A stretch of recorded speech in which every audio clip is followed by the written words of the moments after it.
Fala galera, bem-vindos ao Imperium Fortuna, eu sou o Gigim e hoje domingão, final de semana gostoso aqui no Rio de Janeiro, a chuva parou e como sempre é o dia de 10 coisas que você devia saber sobre ocultismo, parte 5. Bom, vamos começar. Primeiro, o diabo é uma invenção da igreja. Cara, isso é interessante porque algumas pessoas acreditam, né, que existe uma entidade chamada diabo, né?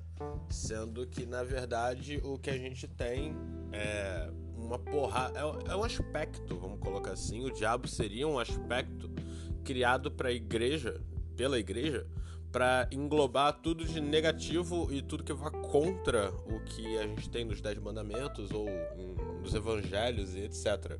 E essa entidade em si foi chamada de diabo, né? Sendo que a gente tem, sim, Satanás, que vem de Satanael, a gente tem Lúcifer e etc, que tem sim outras histórias e sim seriam anjos caídos ou coisa do tipo, certo? Mas o diabo em si, aquele carinha vermelho com chifre, ele é uma invenção, né, da igreja, ele não é uma entidade em si, então você não pode fazer um ritual para invocar o diabo, né? E a gente também tem o Baphomet, né, que seria uma representação muito parecida com o que as pessoas acreditam que é o diabo, né, que seria aquele meio bode e tal, com chifre, meio homem, meio mulher, que também não é uma entidade, né, é só uma invenção templária, né, uma imagem templária. Então, em primeiro lugar é isso aí, né, o diabo é uma invenção da igreja, tá explicado. Número 2.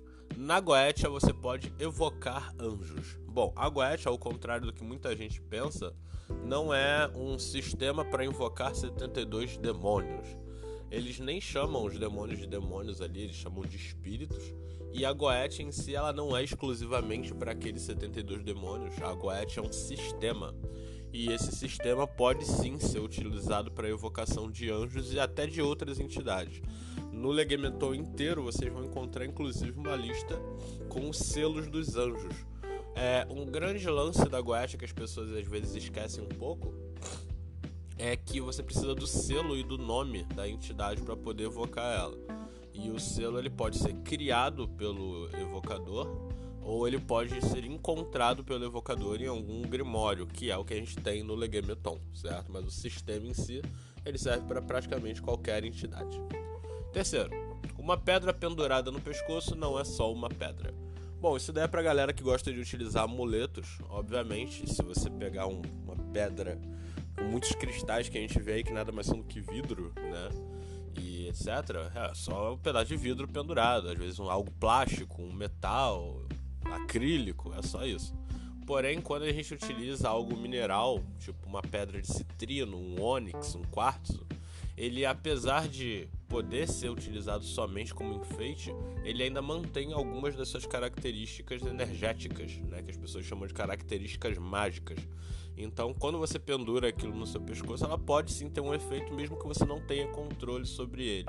Ou seja, se você pega, por exemplo, e pendura no pescoço um relicário com sal grosso dentro, aquele sal grosso vai ter o efeito, né, de limpeza que um sal grosso tem, mesmo que você não saiba disso.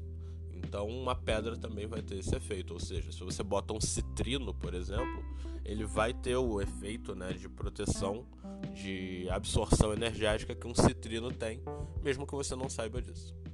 Um símbolo mágico pendurado no pescoço não é só um símbolo. Número 4. Bom, o símbolo mágico todo mundo sabe que você tem que energizar para que ele funcione, quando é um amuleto e etc. Porém, alguns símbolos são universais e eles têm poder mesmo que não energizados, até porque outras pessoas podem energizar aquele símbolo.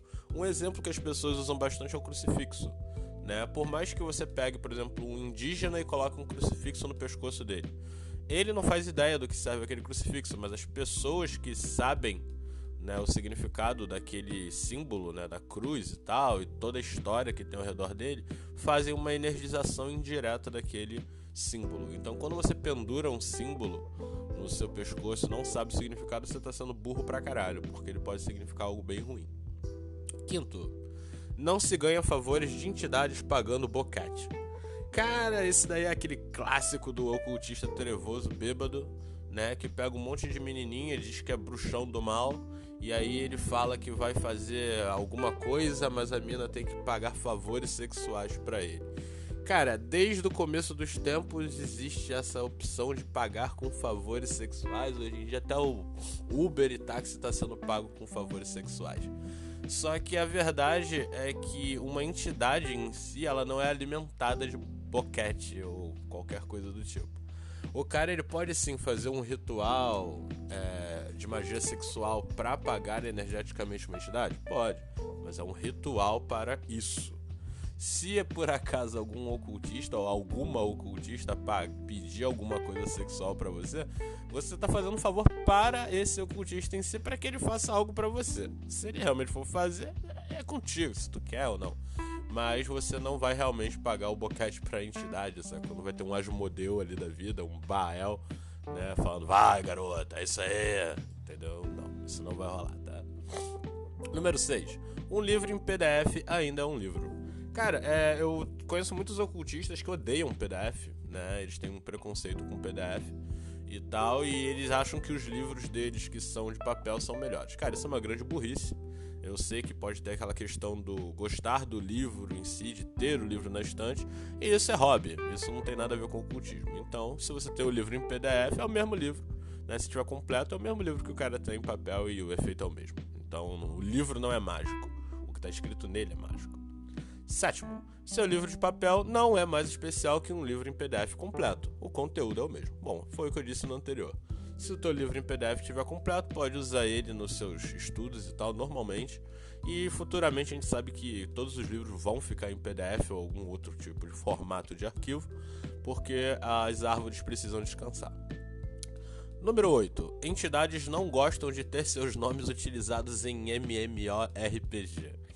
Cara, isso é interessante porque muitas pessoas botam, né, o nome dos seus personagens em jogos online ou em RPG de mesa e etc. Até em histórias e tal, eles colocam o nome de entidades. Cara, algumas pessoas podem até discordar e falar que é uma espécie de homenagem. Eu particularmente não diria que seria uma homenagem porque a forma como é utilizada não é, né, tipo, uma homenagem.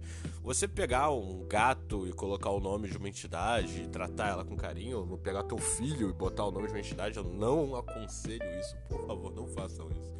Ai, qual o nome do seu filho? Ah, é o Bafomé. Ah, é o Baal, porra, é foda, né? Pode ser que o moleque vire trevoso e faça sucesso. Qual é o seu nome? Astaroth, porra, né? Mas não é bem, né? Quando você vai fazer uma homenagem para uma entidade, você tem que deixar bem claro que está fazendo uma homenagem para aquela entidade. E não só usar porque achou o nome legal. É errado? Não, não é errado. Vai dar problema? Não, não vai dar problema. A não ser que no futuro você venha a evocar essa entidade e ela venha te dar um esporro e falar, porra, tu repetiu meu nome várias vezes à toa. Porque isso inclusive tem na Bíblia, né? Que não se pode falar Deus, Jesus e etc. Eles até usam aquele Deus, né? Ao invés de escrever Deus. Porque você gastar o nome dela assim à toa é tido como errado. Então com demônios é a mesma coisa, entidades é a mesma coisa. Isso não chega a ser uma homenagem. 9. Entidades não jogam MMORPG. É exatamente por isso que você não deve usar o nome como uma oferenda, né? Vamos botar assim, como uma homenagem. Porque as entidades não fazem ideia do que é isso. E sim, apesar das entidades poderem entrar na tua cabeça e entender o que você está sentindo, você não vai encontrar nenhuma delas jogando não, certo? Então, é por isso. Número 10. Sentir calor nas extremidades do corpo quando você bebe é normal, você não está controlando a energia.